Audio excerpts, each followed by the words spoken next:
মাছের তেলের বড়া।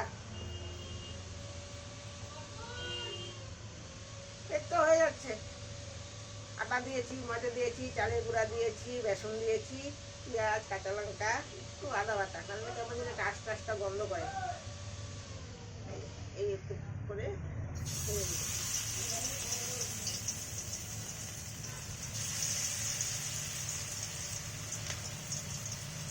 আমার তো খুবই ভালো লাগে মাছের তেলের বড়া। তোমাদের কিরকম লাগে বললো।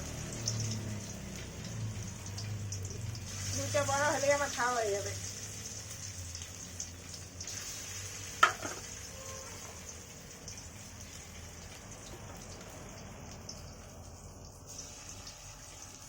আগে তো পাটায় বেটে বড়া করা করতে হতো, এখন তো বাচ্চারা সব দোকানে কিনতে পাওয়া যায়, চালের গুঁড়া টুড়া সব কিছু।